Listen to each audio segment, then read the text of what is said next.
Welcome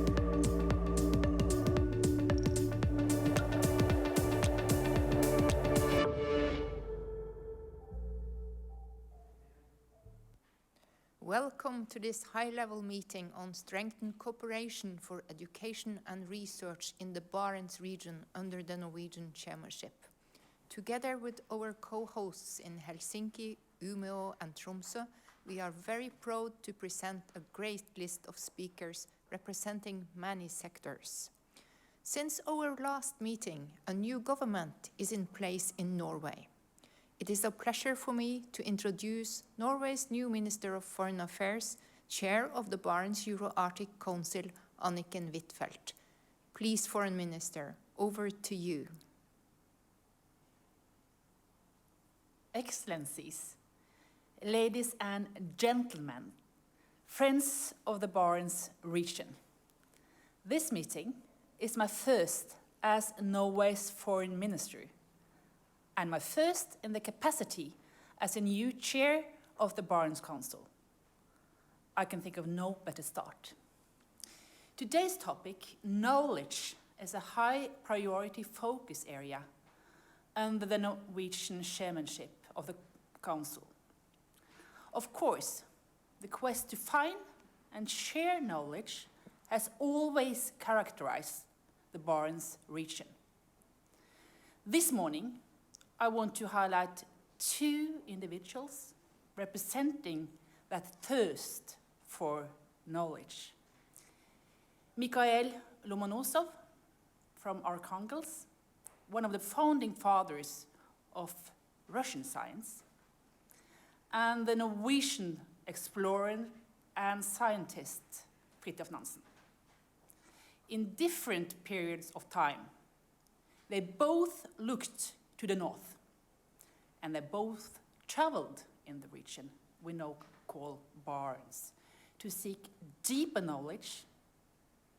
In this work, Lomonosov made important contributions to education and many disciplines of science. Our friends from Arkhangelsk taking part in today's meeting are carrying his legacy. On a cold October day in 1895, just like this one, Fridtjof Nansen polar ship Fram reached its northernmost point. Nansen and his captain Hjalmar Johansen didn't make it to the North Pole as they had hoped.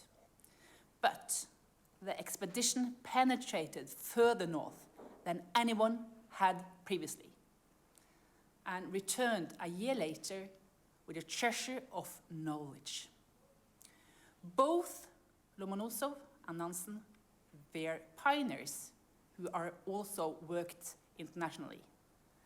And Nansen was a peace builder who made a point out of speaking with people and using local and indigenous knowledge, just like we do in the Barents Cooperation. Some inspiring images to keep in the back of our minds during today's discussions. Ladies and gentlemen, Norway's new Prime Minister, Jonas Gahr Støre, likes to say that international cooperation in the Arctic is Norway's most important peace project. Because peace cannot be taken for granted. Preserving the high north as a region of cooperation and stability is a key priority for the Norwegian government. It requires constant work.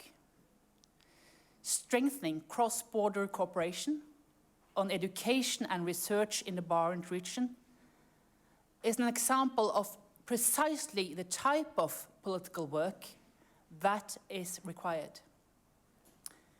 The daily dialogue between education and research institutions is part of what makes the Barents Cooperation a success story.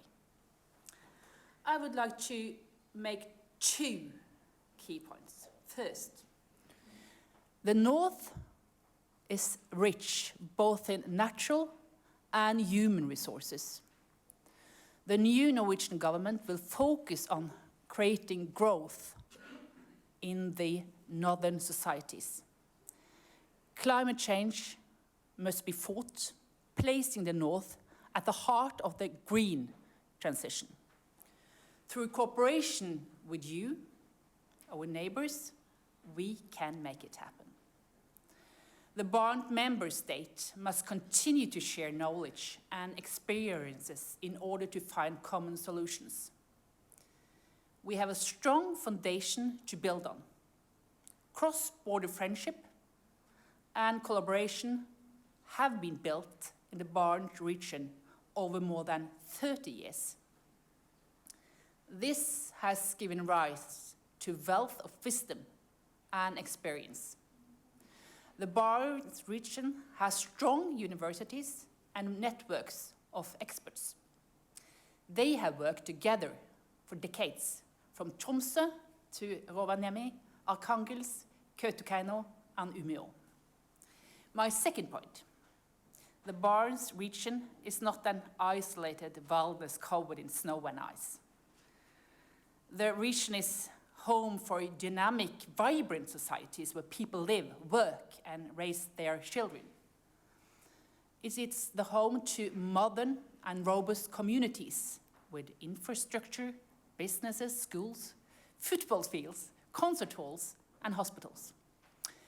The Barents cooperation is all about making sure that our region stays strong and prosperous for coming generations. Knowledge is a crucial part of this work. We must ensure that young people are offered education and jobs that are relevant for their region. I'm pleased that the Barents Working Group on Education and Research is now up and running. I trust the incoming chair, Finland, to forge ahead with this work with purpose and energy. Ladies and gentlemen, the knowledge that Lomonosov and Nansen produced in the 18th and 20th centuries continues to influence science and research today.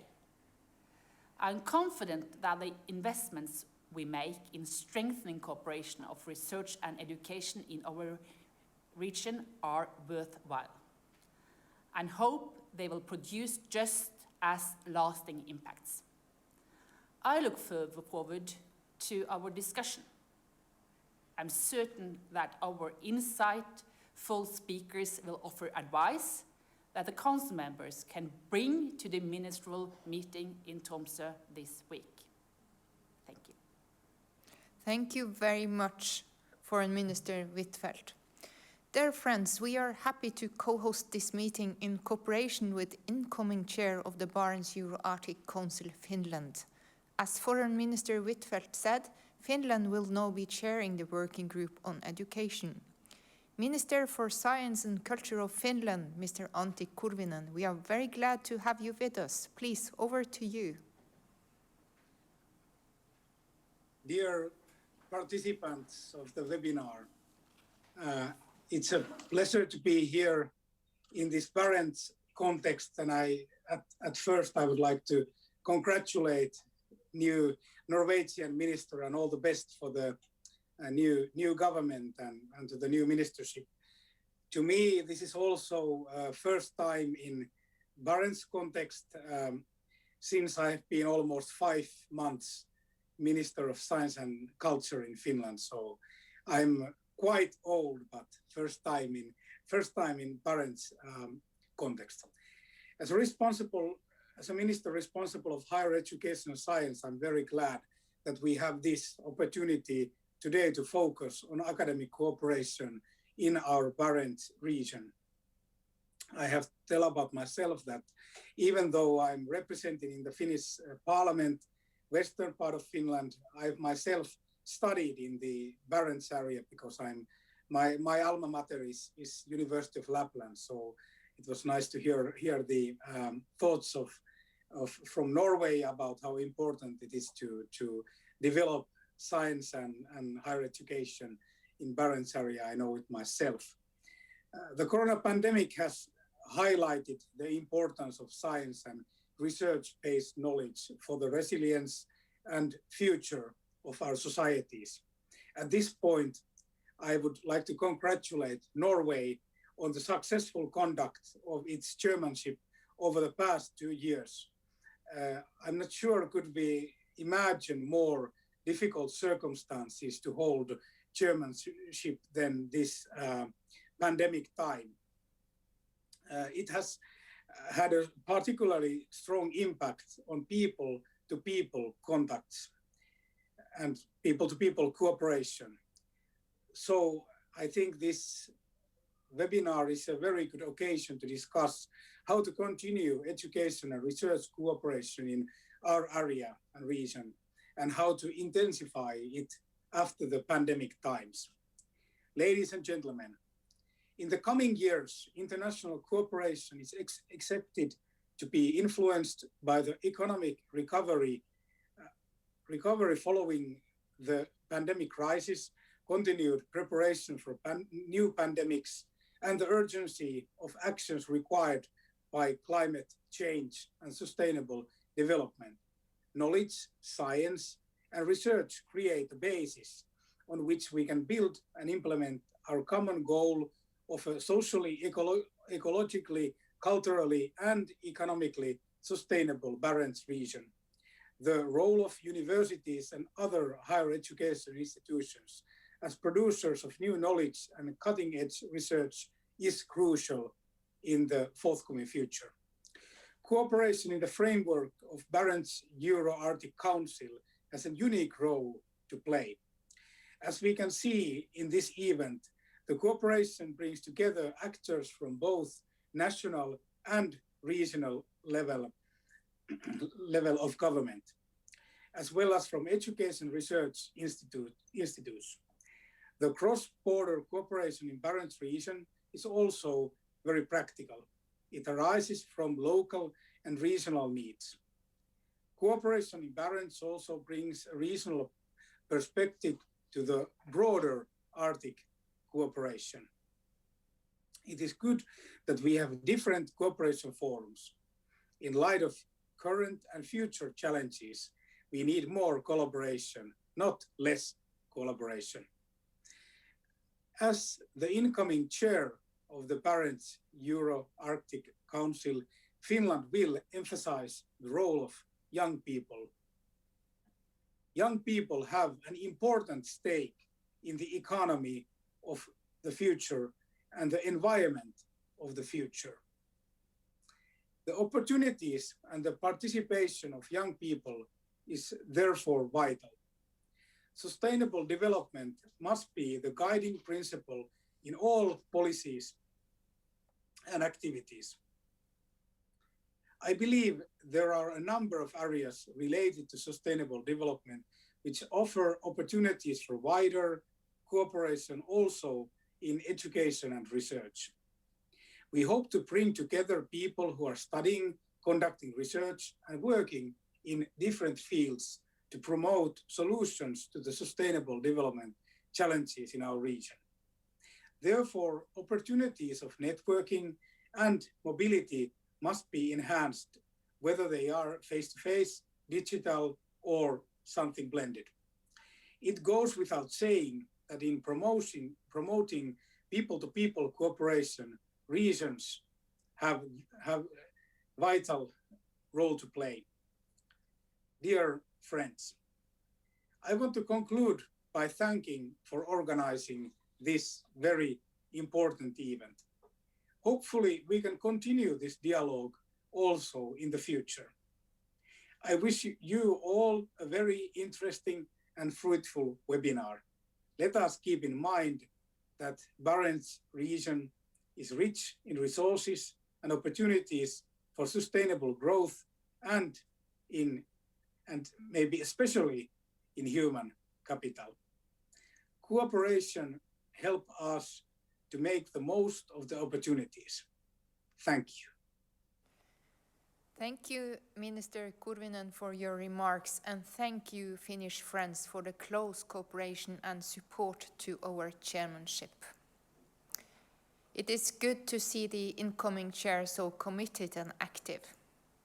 Dear friends, the dynamic between the national and regional level is one of the reasons for the success of the Barents cooperation. The Norwegian chairmanship is organizing all our events in close collaboration with Regional Chair Västerbotten. I'm happy to now introduce Governor and Chair of the Regional Council, Helene Hellmark Knutsson. Governor, the floor is yours.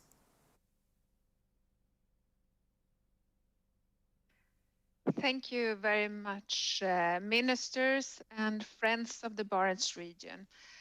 I also would like to say congratulations to the new government of Norway and to especially warm welcome to Minister Huitfeldt. I'm really looking forward to cooperate during these remaining weeks of our chairmanships in the Barents cooperation. It's truly a pleasure for me to be here with you today. My name is Helene Hellmark Knutsson and I'm the governor of Västerbotten and the chair of the Barents Regional Council. I'm also the former Minister for Higher Education and Research in Sweden and are therefore extra engaged in today's topic. Västerbotten has been a member of the Barents Cooperation almost from the start some 28 years ago, and now we are chairing the Barents Regional Council. Norway and Västerbotten are conducting our chairmanships in close collaboration, and our cooperation brings added value to both our chairmanships. The Barents regions share a significant number of similarities, most notably the climate, sparse population, long distances, urbanization, vast natural resources, and a high exposure to the consequences of the ongoing climate change. These characteristics both impose challenges and provide possibilities for our cooperation. The interaction between these characteristics and the people living in the north must be researched. A better knowledge about the conditions in the Barents region can result in better decisions which could make a difference. The Academy is by definition an international world that do not know any borders. That's why I'm glad that we have taken a step forward to revitalize and strengthen cooperation on education and research under the Barents Euro-Arctic Council. The willingness of cooperation and to build on existing structures and coordinate is of significant importance rather than duplicate activities that are taking place in the Barents region and in a broader Arctic context. The Barents financial mechanism will be a useful tool for the Barents Working Group on education and research.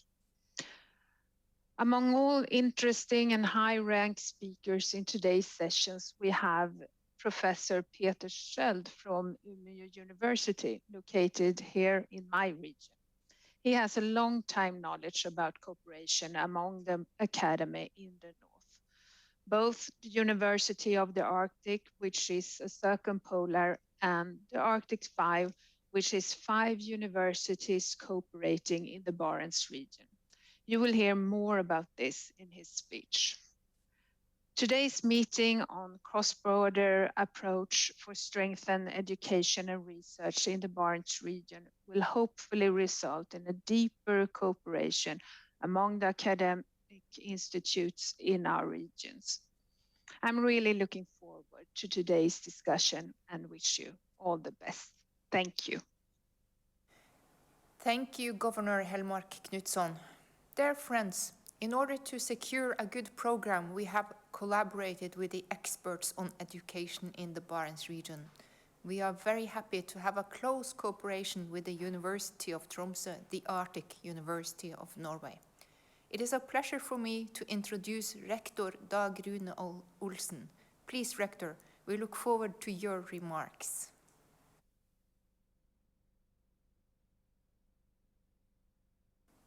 For the past 2 years, the whole world has been given a dramatic reminder of how dependent we are on each other. The pandemic does not know national borders. The pandemic has paralyzed communities, states, and continents. The pandemic has prevented millions of students and researchers from moving in the international knowledge community. We have demonstrated, ladies and gentlemen, that cross-border cooperation is more important than ever. The major global challenges we all share can only be solved collectively and on a research and knowledge-based basis. The swift development of the COVID-19 vaccines shows us that challenges crossing national borders, well, it requires academic cooperation. UiT, the Arctic University of Norway, is an international university, and the Barents region is our home ground. We understand the neighborhood in the far north of the globe. Our Barents Institute in Kirkenes is an institutionalized expression of this. For many years, we have prioritized and contributed to the development of the Barents cooperation. This applies to cooperation across the Nordic borders, and this also applies to the very highest degree in cooperation with Russia and Russia's institutions. Over the past 3 decades, my university have had the pleasure of conducting a multitude of joint research and educational projects with Russian partners institutions within a broad range of scientific fields, like medicine, geophysics, marine biology, fisheries, languages, and history, amongst others. This is a collaboration I, as the new rector of UiT, the Arctic University of Norway, want to strengthen and to develop further. Hopefully we continue our joint efforts with Nordic and Russian colleagues in the future, because in our part of the world, we experience many of the same challenges. Challenges related to the climate change, obviously, resource management, demanding demographics, health issues, and also economical instability, to mention a few. Through a strengthened cooperation in the Barents region on research and education, we can understand complex issues like these even better, and develop joint efforts to deal with both challenges and opportunities in our part of the world. In the last years, tension and pandemic have limited cooperation in the north and in the Barents region. Let us use this opportunity, ladies and gentlemen, to start our journey towards renewed, strengthened, and deepened cooperation in the Barents region in the field of research and education. Thank you. Thank you very much, Rector Dag Rune Olsen. You are also one of today's moderators, and we look forward to hearing more from you later. Now we go back to Västerbotten and have comments from the University of Umeå. Please, Pro Vice Chancellor Katrine Riklund, the screen is yours. Thank you so much. Excellencies, ladies and gentlemen, dear colleagues. First, I would like to thank you for the invitation to Umeå University to be part of this very important webinar. I also congratulate Norway for their work done so far and welcome Finland as the incoming chair. Already the title of the seminar, Cooperation for a Knowledge-Based Barents Regions, tells that we will have a day that will increase our knowledge. Knowledge, education, and research as a basis for meeting the challenges we must deal with is the way in which we can achieve the United Nations sustainability goals. The collaboration in the Barents region is crucial for our success and should be done without borders. The governor of Västerbotten has already mentioned some of these research and education collaboration we already have and which we will continue to strengthen and develop. The 17 objectives in Agenda 2030 include various dimensions of sustainable development, economic, social, and environmental perspectives. Today's seminar in the Barents collaboration contains all these perspectives, all presented by excellent lecturers. I welcome this high-level meeting for enhanced education and research, and welcome all speakers and participants, and look forward to a good day. Thank you. Thank you very much, Katrine Riklund, for your interesting intervention. We are happy to have you as one of our moderators today and look forward to hearing more from you in the program in a bit.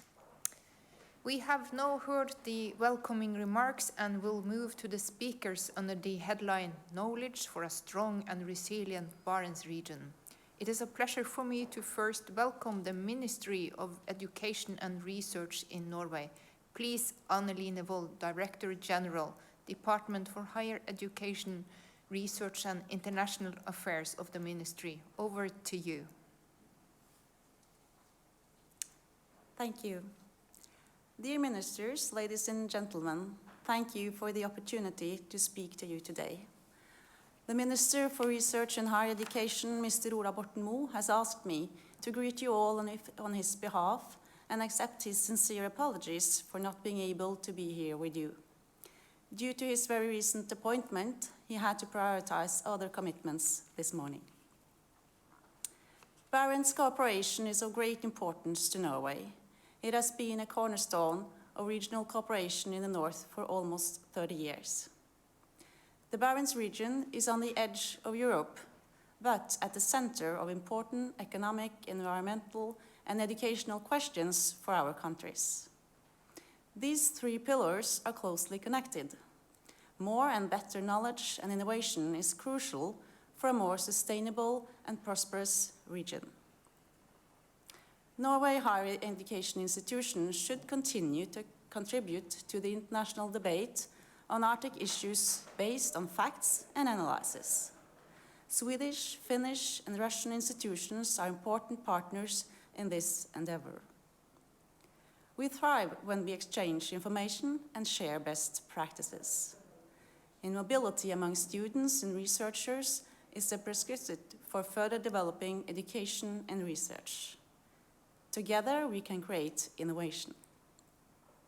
We strongly encourage higher education institutions, staff, and students to network and cooperate with partners from institutions in the region. Further cooperation in education and research should be built around existing institutions, tools, and instruments, such as Horizon Europe, Erasmus+, Nordforsk of the Nordic Council of Ministers.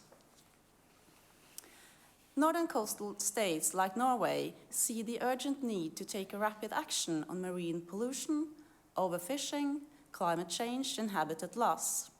We need to combine the preservation of clean and healthy oceans with sustainable use, so that we can create jobs and possibilities for the people in the region. We are happy that the UN has declared this the Decade of Ocean Science. With 7 goals for 2030, we have important tasks ahead.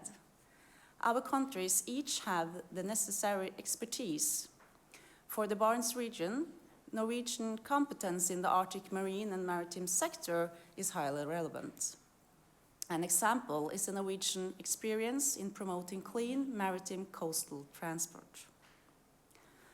Common efforts between academic institutions in our countries are necessary to implement the green shift and create jobs for the future. Later today, examples of best practices will be presented. They show the importance of working together in the Barents Euro-Arctic region. We look forward to working together with you to create an even more attractive region, crammed with knowledge for sustainability, innovation, and growth. Thank you. Thank you very much, Director General Wold. I'm very happy to now introduce Deputy Minister of Science and Higher Education of the Russian Federation, Natalya Bocharova.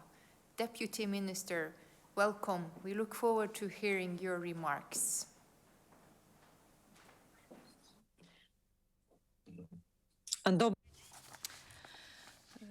Good morning, dear Minister Annika Huitfeldt, ladies and gentlemen. To begin with, I would like to congratulate Lady Huitfeldt with this high appointment and wish her all the best in this position.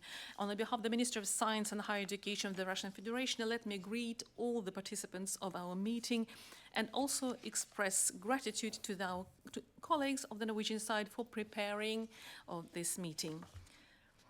The Barents region is currently experiencing environmental and climate change faster than any other part of the globe. These changes impact the air temperature and ecosystem and weather conditions through the whole region. Especially crucial, these changes are felt by the indigenous peoples of the Barents regions. It is their home. Better living conditions and green livelihood represent research interest in our countries.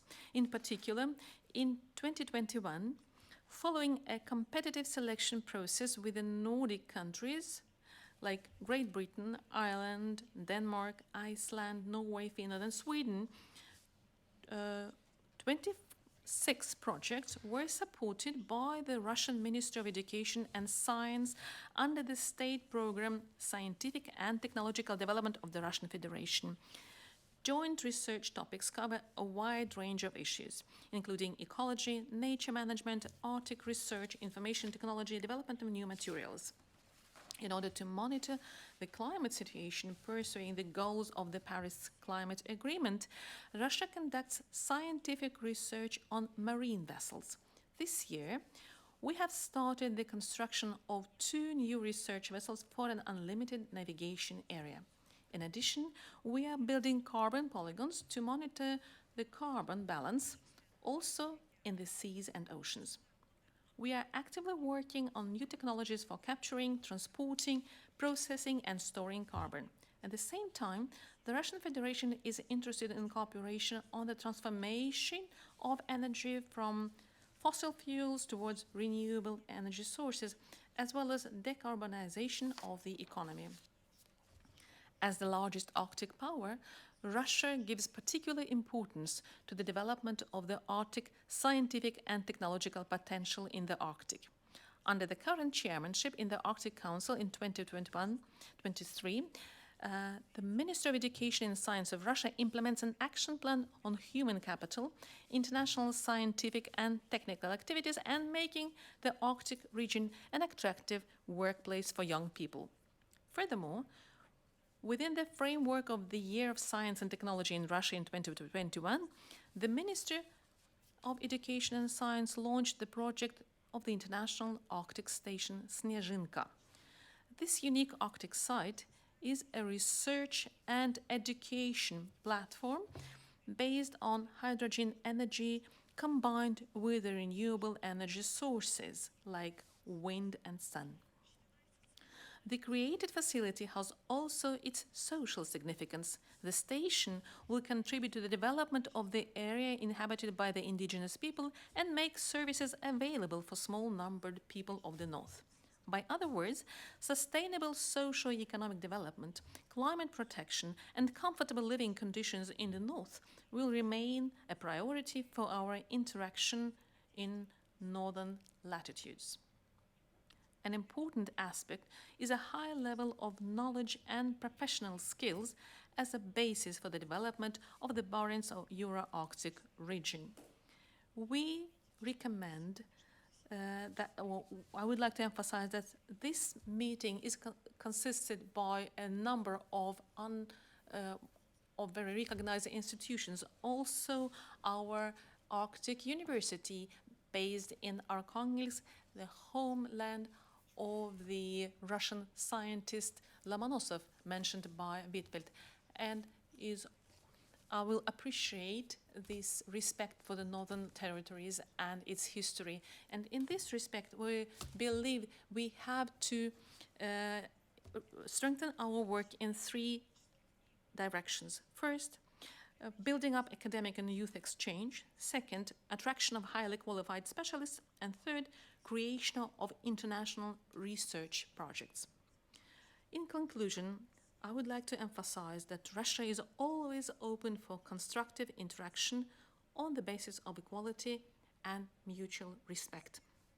In the north, we have a saying, better a good neighbor than a distant relative.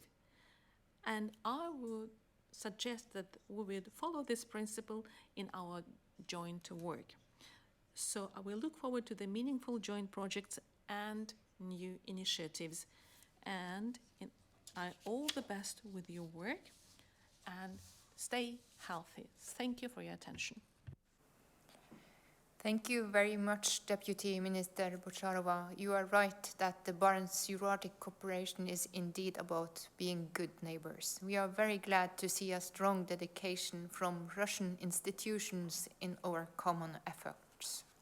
Dear friends, we will now go to Stockholm to hear the Swedish perspectives. State Secretary of the Ministry of Science and Higher Education of Sweden, Stefan Engström, we are very glad to have you with us today. Over to you. Good morning and thank you. Good morning, colleagues, friends and neighbors. I'm very pleased to address you all today at this meeting, and I would like to also to take the opportunity to welcome the new Norwegian Chair, Minister Anniken Huitfeldt, to our cooperation. We look very much forward to a continued successful chairmanship. Sweden, as all of you, puts great value into the Barents cooperation. Among other international organizations, this is a very unique one. That is because of two characteristics I would like to highlight. They were also stressed by Minister Kurvinen earlier this morning. Firstly, this cooperation is conducted at both national and regional levels. And secondly, this multi-level cooperation is conducted in a very concrete and practical manner. We do have a proven track record of important practical achievements. This is something we should be very proud of.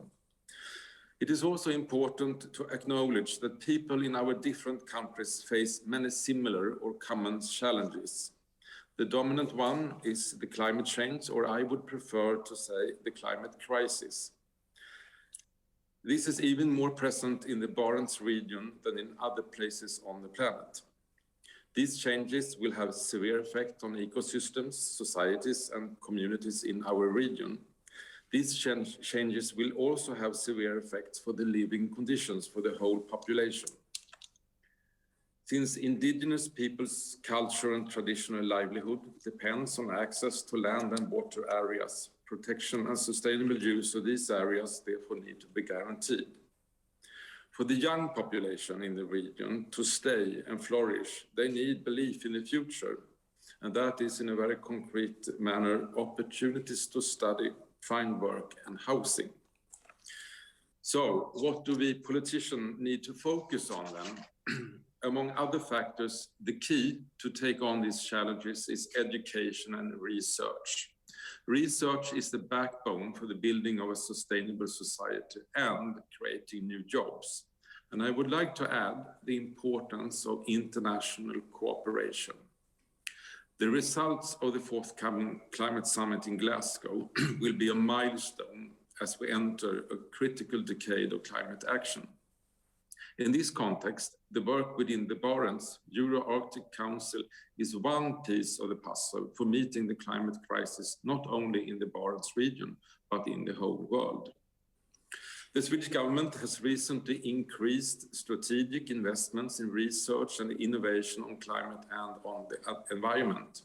Currently, an extensive industrial development is taking place in the Swedish parts of Barents, which is linked to fossil-free production and electrification to reduce carbon dioxide emissions. Also, the Swedish business community in the north is taking on the responsibility to reduce the environmental impact of its production. Companies in the mining, steel, energy and technology industries participate in a research program with the goal of halving carbon dioxide emissions from steel production. As State Secretary for Higher Education in Sweden, I am also very proud for the two prominent universities in the region, Umeå University and Luleå University of Technology. With increased funding for research and education, they can continue to create opportunities for young people to remain in the region. The Swedish government will continue to work hard to reduce climate impact emissions globally and safeguard sustainable development in the region. Continued research and education efforts are crucial to achieving progress. Sweden will also work to create the best possible living condition for all living in the region. This part of Sweden will be an attractive place to live and invest in also in the future. And the rights and possibilities for indigenous people must be strengthened and secured. We look very much forward and will do our best to a continued and successful collaboration within the Barents region in these regards. Thank you very much. Thank you very much for your remarks, State Secretary Engström. You are absolutely right that climate change and indigenous peoples are an important part of our conversation, and we look forward to hearing more on these topics later, and also from the universities that you are so proud of in Umeå and Luleå. Let us now go back to Helsinki and the incoming chairmanship for more in-depth comments from Finland. I'm happy to now virtually pass the microphone to State Secretary to the Minister of Finance, Maria Kaisa Aula. Welcome, State Secretary. Please, the floor is yours.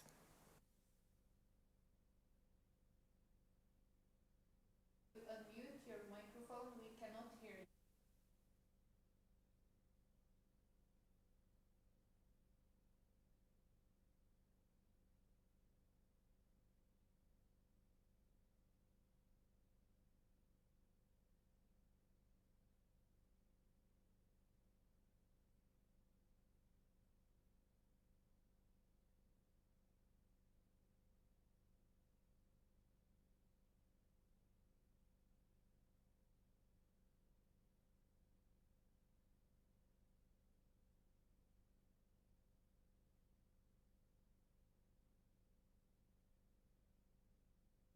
Cannot hear you. State Secretary Aula, please can you unmute your microphone? We cannot hear you.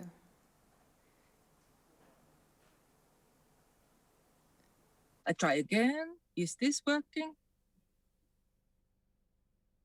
Yes. Do you hear me? Please start from the beginning. Okay. I just tried to work with my earphones, but I guess they didn't. Okay, I'll start again. Dear colleagues, I'm actually a veteran of the Barents Cooperation. I was member of parliament elected from Finnish Lapland already during the 1990s when this cooperation started. I just visited up north to celebrate the 90th anniversary of my father recently. And I can see in my own life how much the understanding and knowledge of our Barents neighbors and especially of indigenous people, Sami people, has increased during these 30 years. The theme of this webinar, Education and Research as a way to a strong and resilient Barents region, is very strongly supported by the Ministry of Finance in Finland. The aim of education is learning. And as a small country, we Finns have during our history learned to rely on learning as a nation, learning as communities, and lifelong learning as individuals. Therefore, investing on good quality of comprehensive education, broad networks of secondary and vocational education, adult education institutions, and the network of universities and polytechnics all around Finland are crucial. And also lively NGOs give their input to our learning. It's crucial to take note of both formal and informal education and learning forums also in Barents region. And our challenge in Barents region and in northern Finland is to keep up with these broad educational learning networks, even with declining demographies and long distances in the northern areas. Often one thinks only on academic skills when education is concerned. However, in these days, we have to learn to live socially and environmentally sustainably. Both learning democratic values, respecting human rights, and living in balance with the nature has to be part of our education. Climate change is threatening means of living in northern areas, and we have to learn to mitigate it and adapt to the circumstances. 4 seasons and real winter, they are our valuables that we should give our children. Our own efforts are not enough. We have to urge for global commitments and international cooperation too, as my Swedish colleague just mentioned. All in all, in Finland, we built our economic success on both environmental and social sustainability. All 3 have to be in balance: economical, social, and environmental. What does this imply for Northern Finland as a part of the Barents cooperation? Some few points, especially from the point of view of Ministry of Finance. Firstly,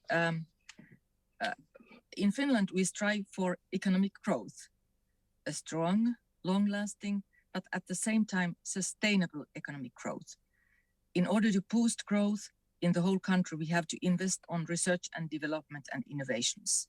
And our government has a goal to increase these investments during this century up to 4% in relation to GNP. Especially we invest at the moment on the green transition research. And here we actually look up to north. The Oulu region or the northern Ostrobothnia is most research and development intensive area in Finland at the moment, thanks to the private investors. Keeping this up and providing a stable and attractive environment for students and researchers from other countries is our goal.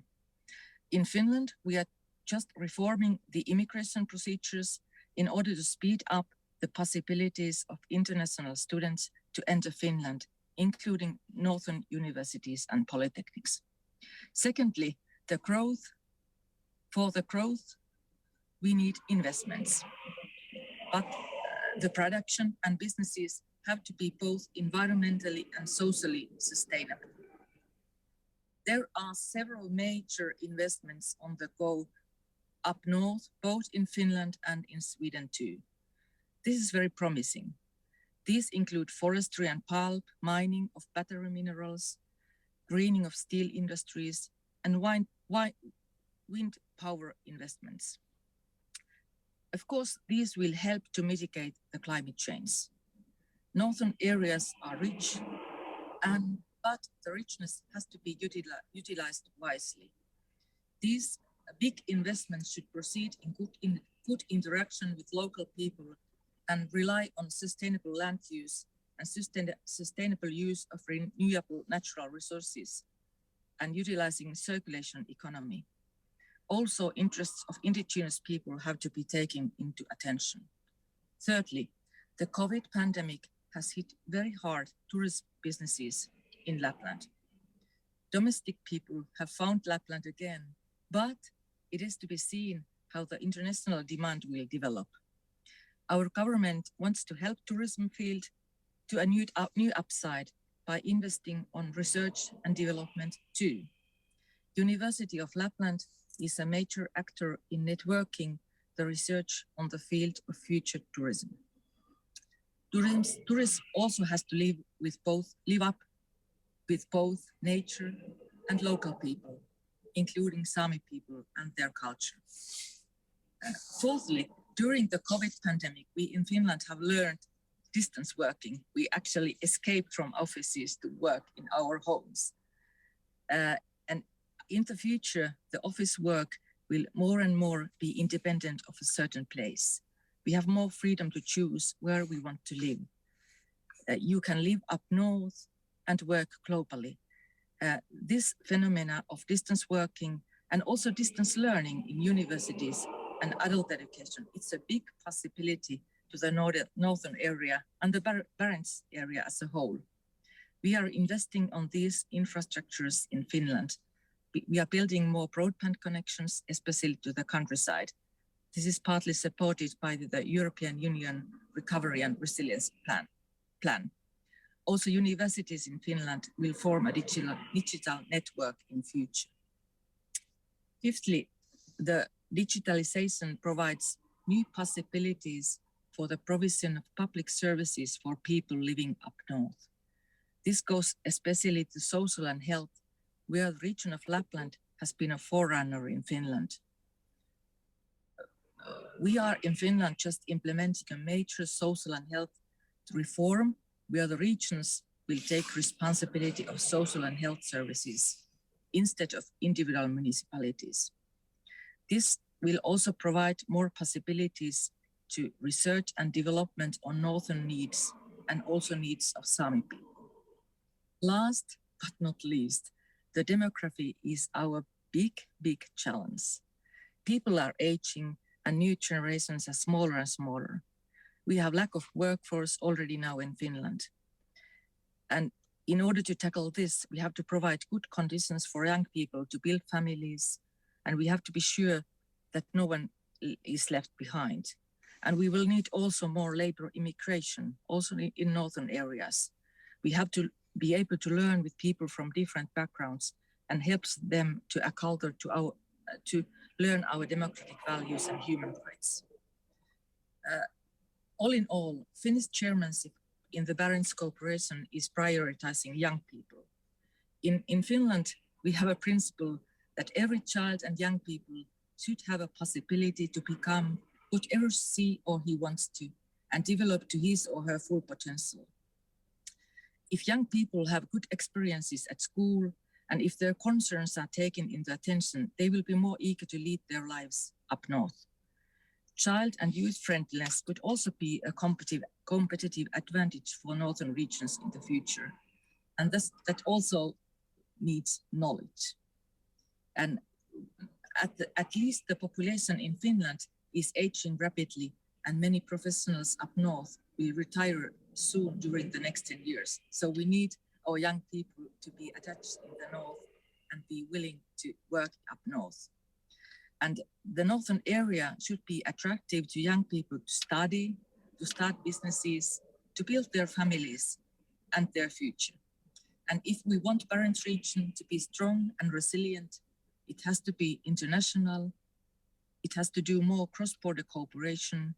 It has to have good digital infrastructures, invest on research and development, be open to new ideas, to succeed in mitigating the climate change.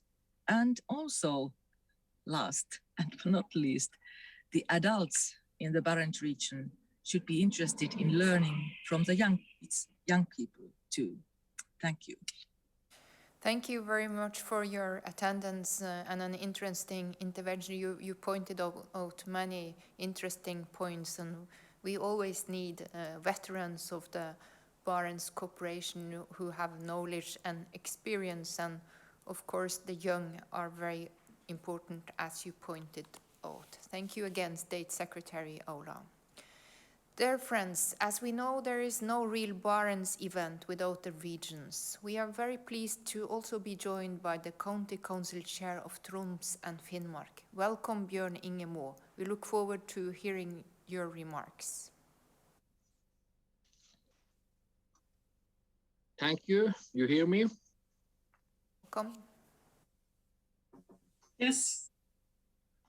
Dear Barents colleagues and friends, first and foremost, I would like to express my gratitude to the initiative to strengthen the education and research cooperation in Barents region.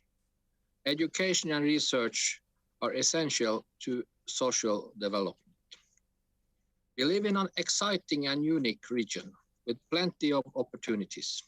The Barents region has the potential to become one of the most innovative and sustainable areas in the world. I find our region extremely valuable with regards to an increased growth in green and blue economy and transition to renewable energy sources, as well as low emission solution within the transport sector.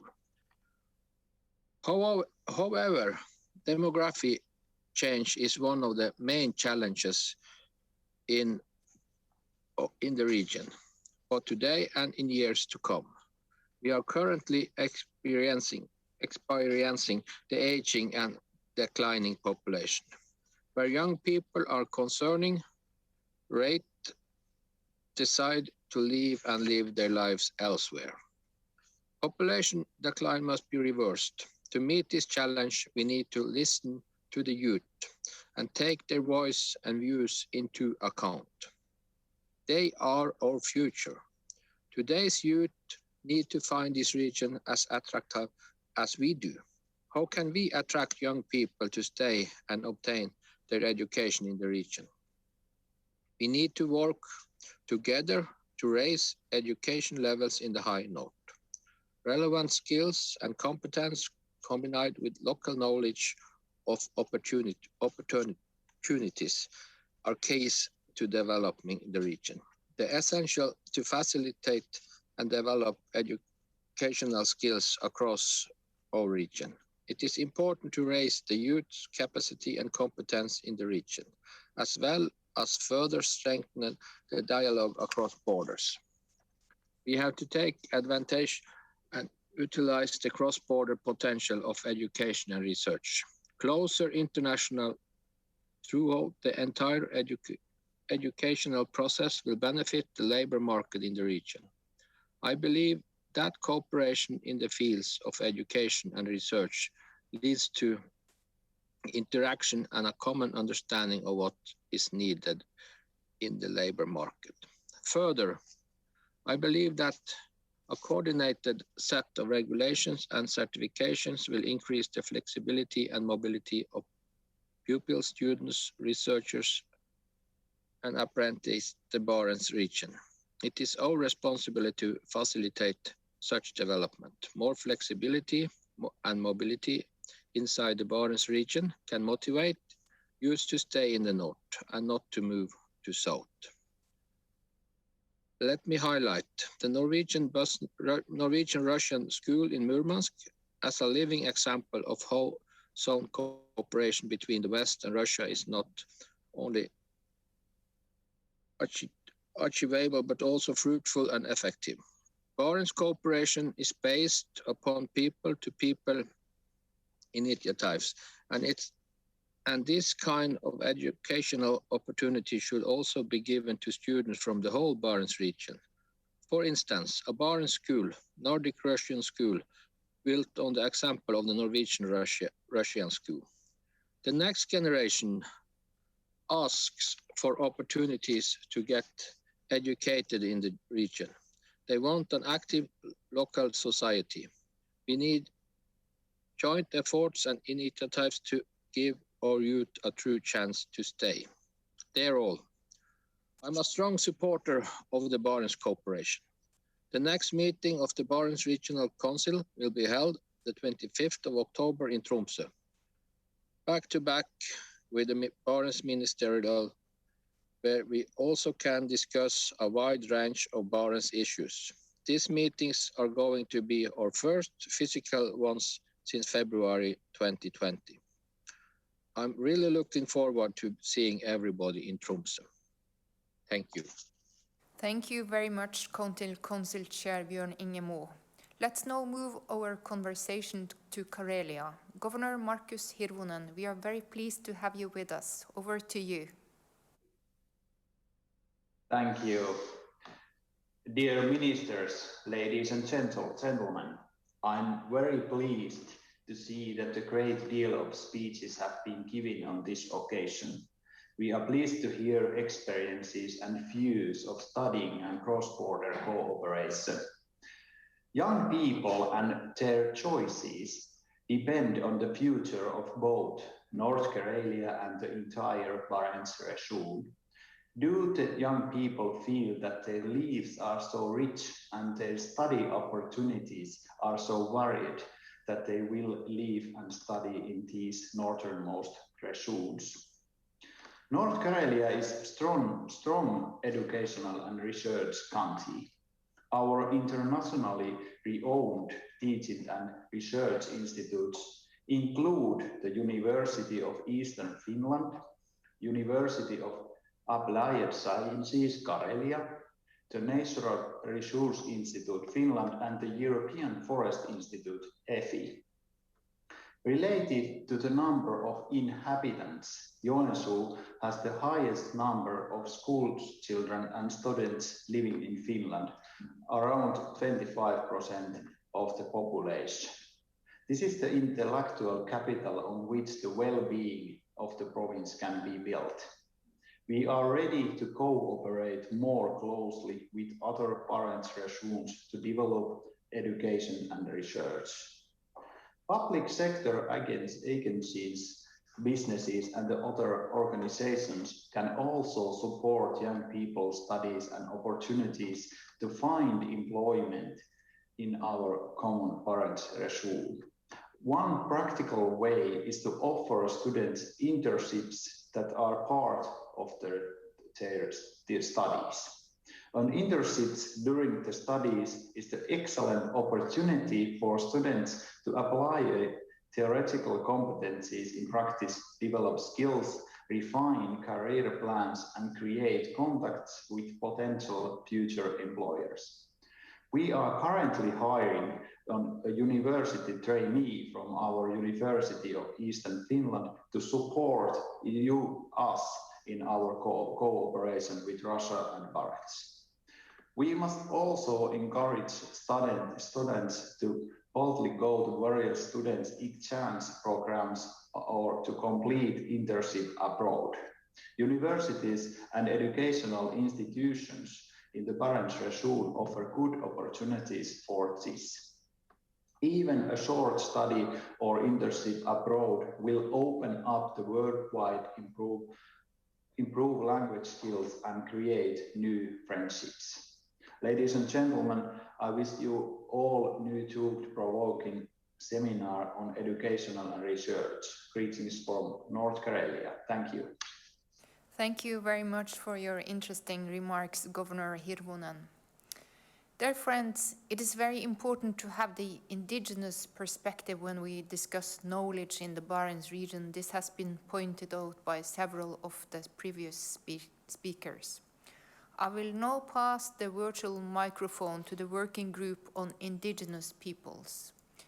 We are pleased to be joined by Vice President of the Sami Parliament of Finland and member of the working group, Anni Koivisto. Please, the screen is yours. Thank you. Dear listeners, greetings from Sami. We have members in our working group from the Sami, the Nenets and the Wepsian peoples.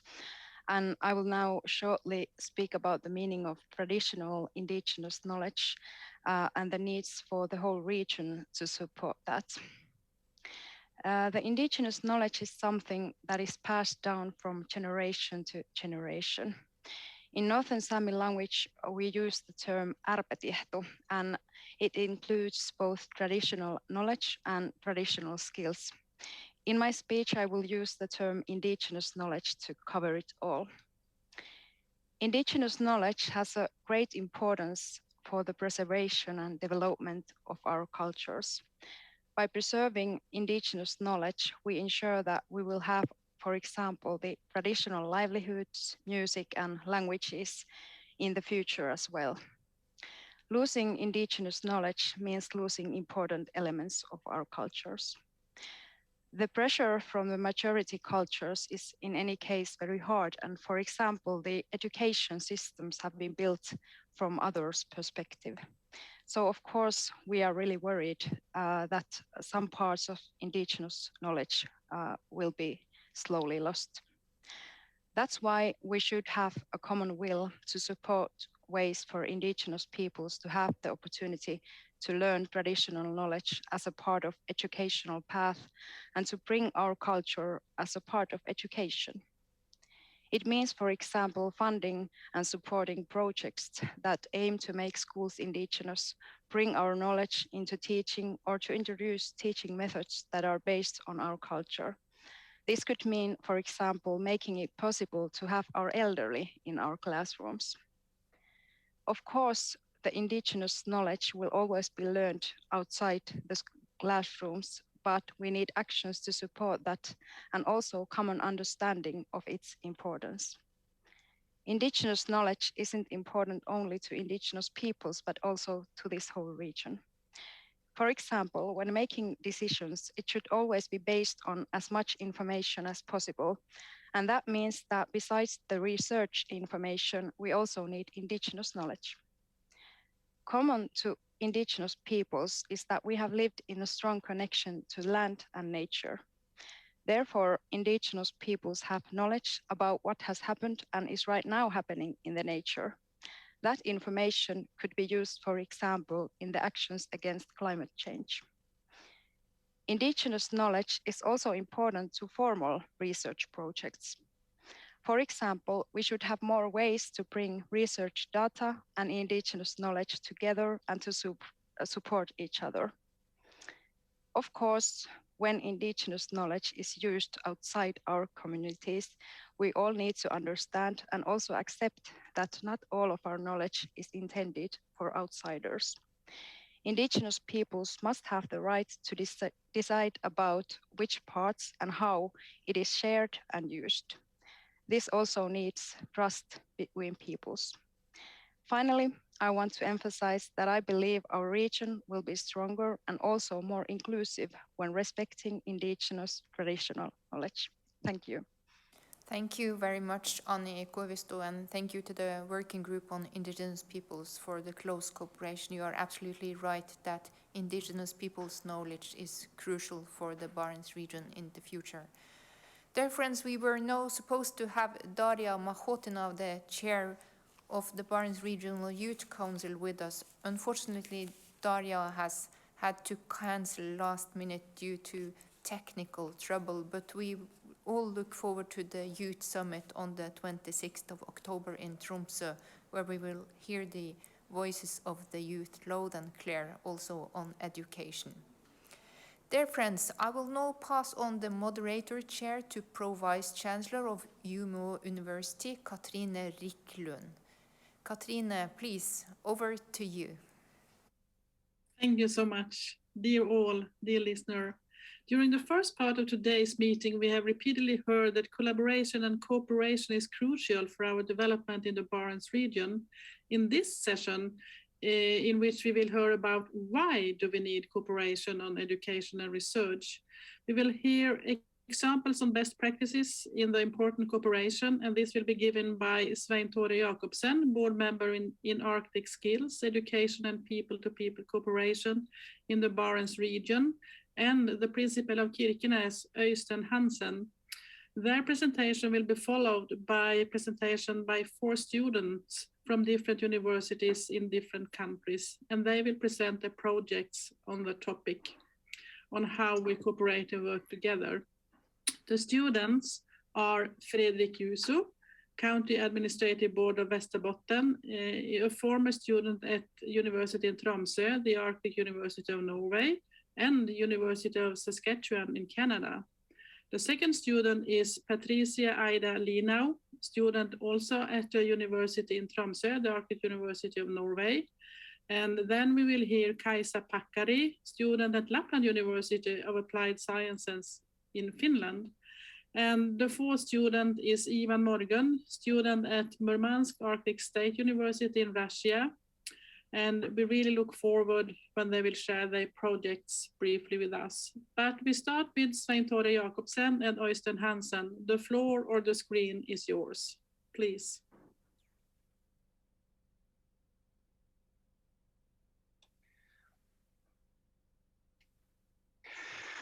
Thank you. Dear ministers and all participants in this important webinar, it's a pleasure to meet you all. I'm very pleased that we have the opportunity to present Arctic Skills to all of you. My name is Svein Tore Jacobsen, and I am chair of the board of Arctic Skills.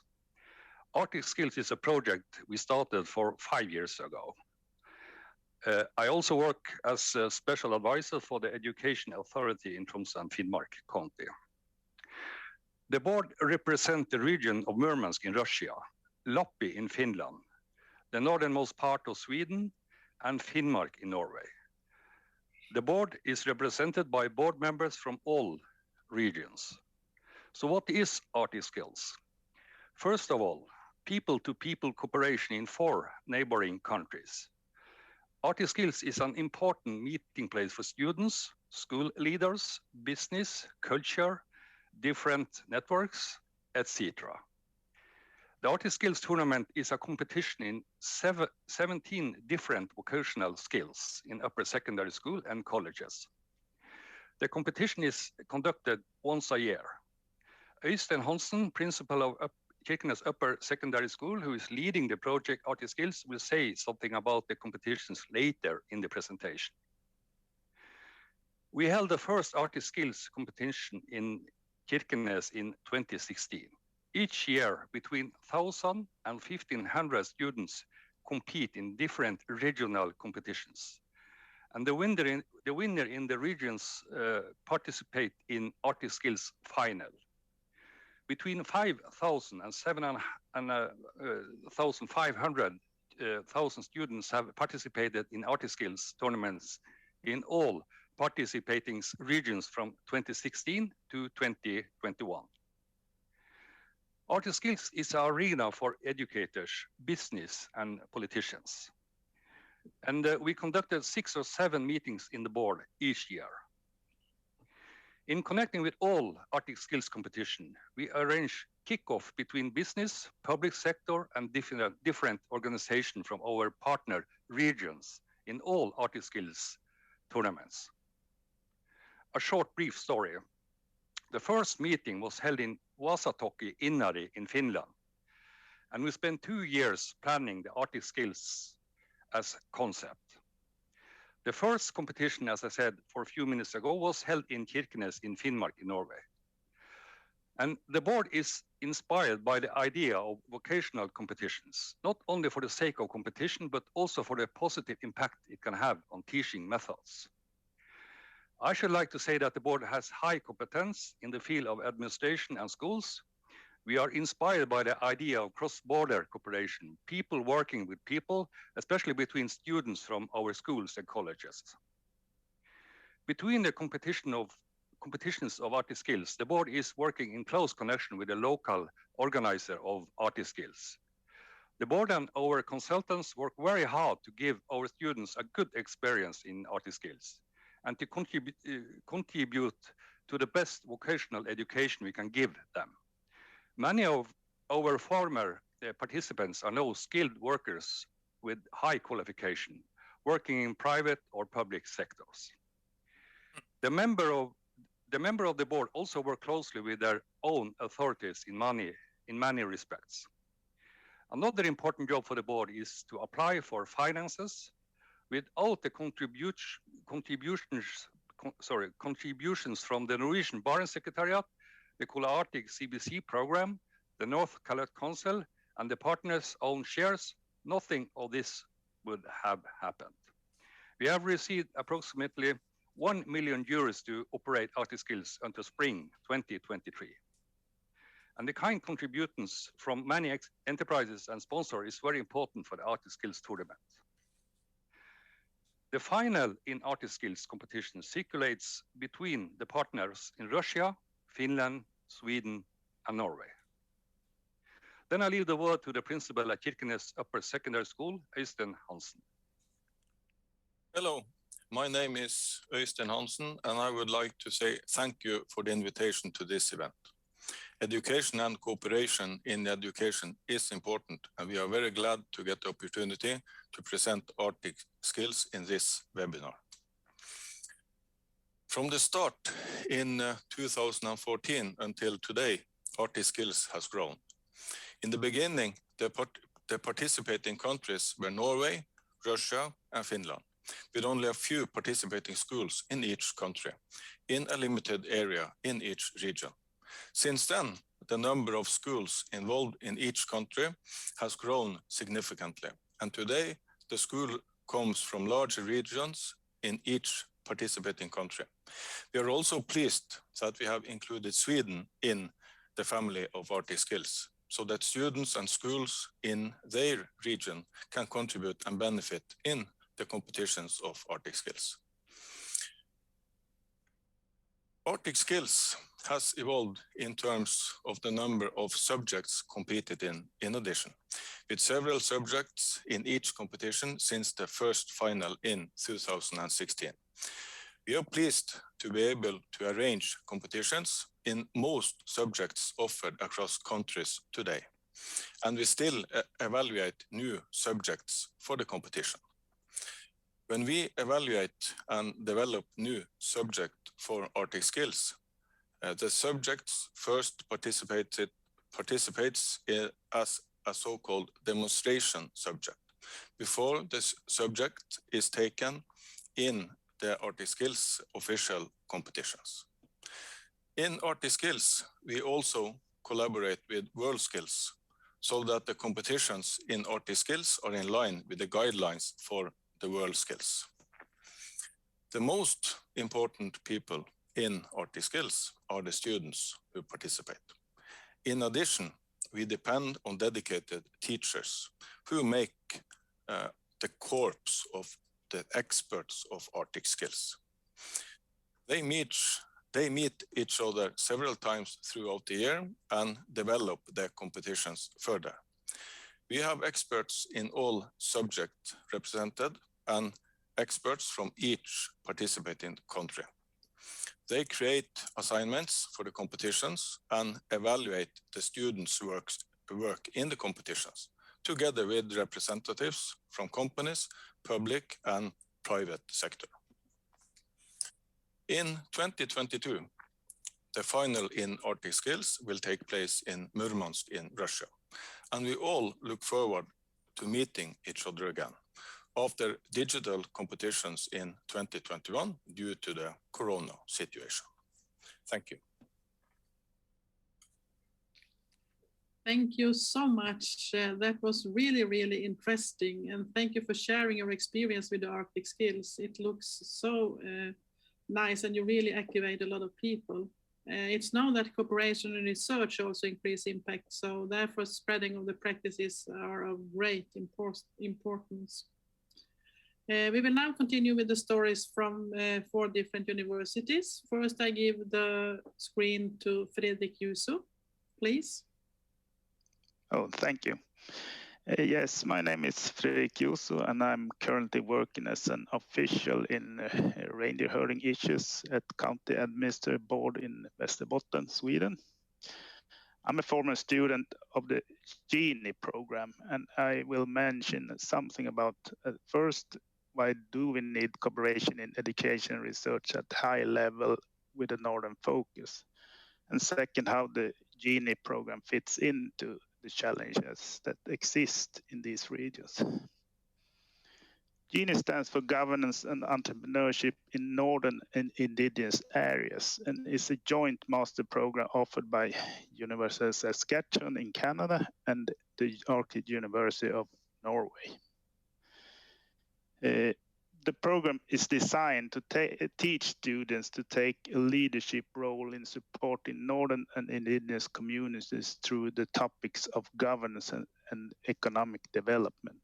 And the first question, why do we need cooperation about education and research? And in my opinion, as many of you already said, is that the nature of problems and challenges in the circumpolar north are largely similar, regardless if you're whether you're in Canada, Russia, Norway, Sweden, or Finland. There are long distances, sparse population, barren climate, and far to decision-making capitals.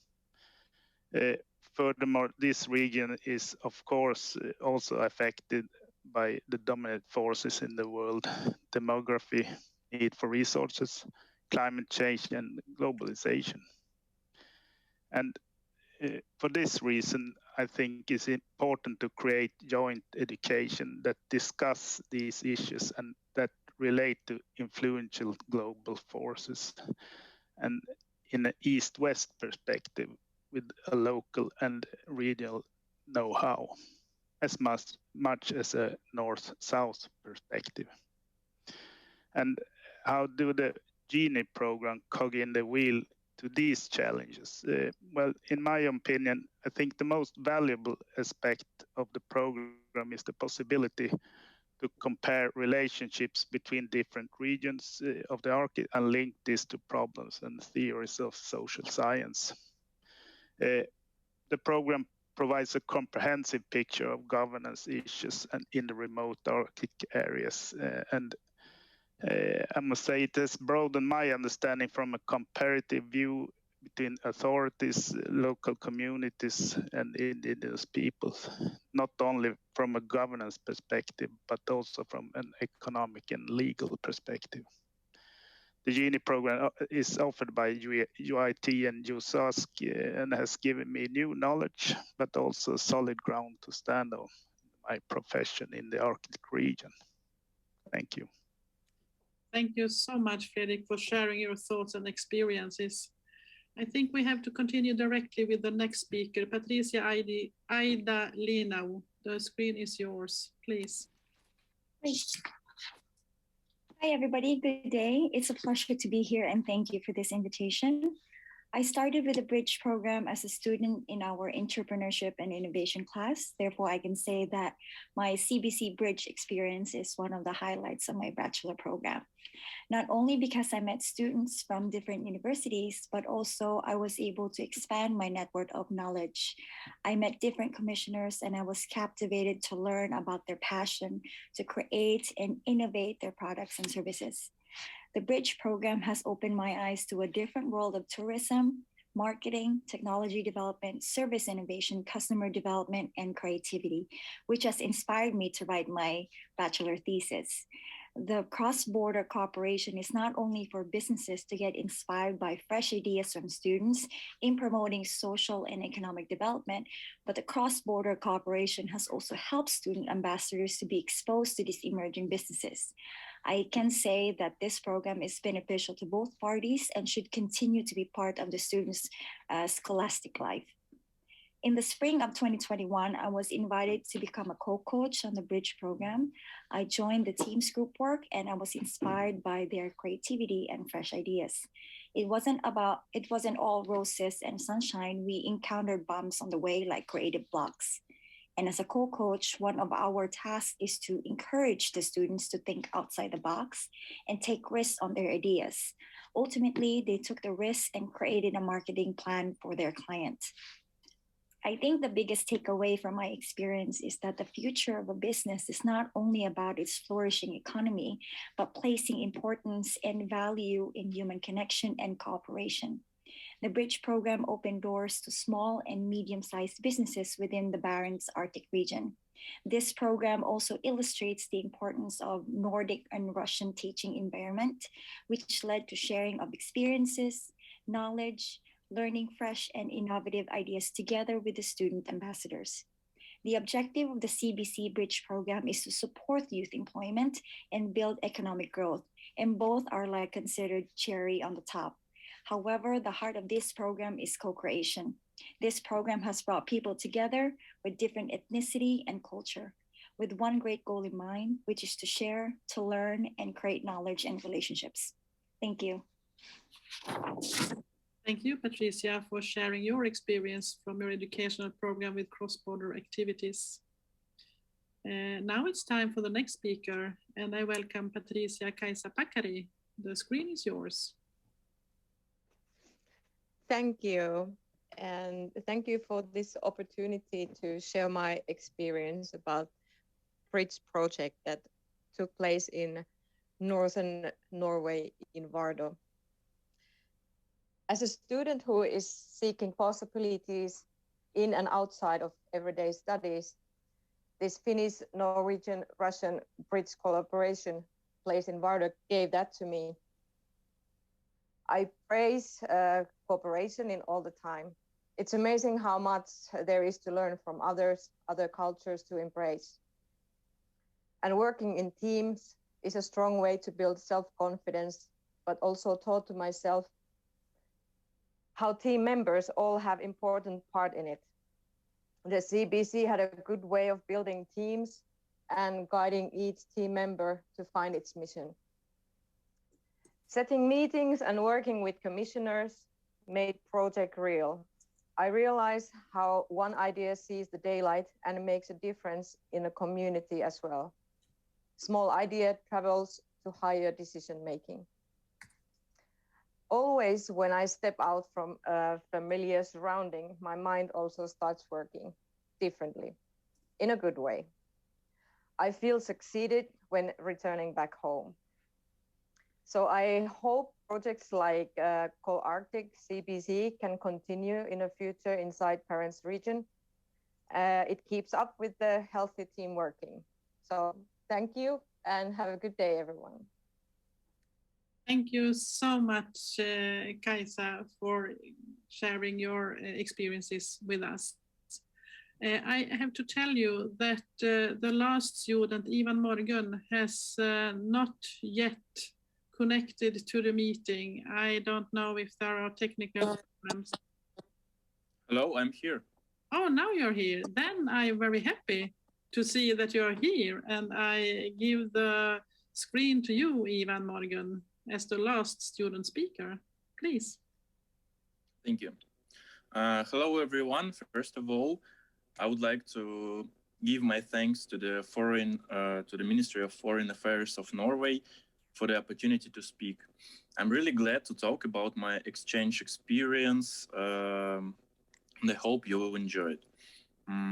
My name is Ivan, as you may know from the program of this event, and I'm currently a student of Murmansk Arctic State University, Department of Tourism. In 2020, I was lucky to have the opportunity to take part in exchange program, and I spent one semester learning English or learning Norwegian language and Norwegian culture and also culturology in Nord University in Buda. And why did I decide to take part in this program? Well, I did it because for me it's interesting to touch foreign culture, and such a program gives a nice opportunity to do this. Also, it was interesting to compare the educational systems of the two universities of Russian, Murmansk Arctic State University, and Norwegian, Nord University. And what did I notice is that they are really different from each other. You know, in Russia, we have more dense educational process during the whole week. And in Norway, we had only maybe 3 or 2 educational days, and the other days were given to the self-education. Yeah. What did I get from this program is I had an experience of education in the foreign university to test my language skills, to know many people from the other countries, to touch many cultures, and I really appreciate it. I traveled a lot. I was traveling from Buda to Tromsø, and I have been on almost all the islands nearby Buda, and that's my strongest desire, to know the cultures, to travel, and to meet new people. Thank you for the opportunity to speak again. I hope you was enjoying my telling. Yes. Thank you, Ivan. And thank you all students for sharing your knowledge and experience with the cross-border and cross-country and cross-discipline experience in education. And also thank you for the speakers Sven Tore and Øystein Hansen for telling us about their project. I think we understand both that in such that we have to, and I also think we understand why we should continue to cooperate in both education and research. We know it will increase quality as well as impact of our procedures. But during the last 1.5 years, we have learned, because from one day to another, we were forced to develop our skills in distant collaboration. And I hope we can keep the positive learning from the pandemic. And the seminars, the format of the seminar today is one of these learning. We can have digital, we can have physical, and we can have hybrid meeting. And we need to continue to develop also the hybrid meetings. But we should not stop to meet in, so to say, real meetings where we see each other face to face. because even if we can see and hear each other in these types of hybrid or digital meetings, a lot of dimensions fade away in these meetings when we are not in the same room. On the other hand, we can meet over very long distances and make it possible for people to attend, even if they don't have the possibility to travel. So we are coming to the end of this session, and even if we were a little bit out of time slot before this session, we have now kept up a lot, and we will be able to have a lunch. And this is another boring thing with the hybrid meetings. We will not have the lunch together. We will have lunch wherever we are. So I close this session, and the meeting is started all over again at 12:30 on the same Zoom link as on this morning. Thank you so much for this part of today.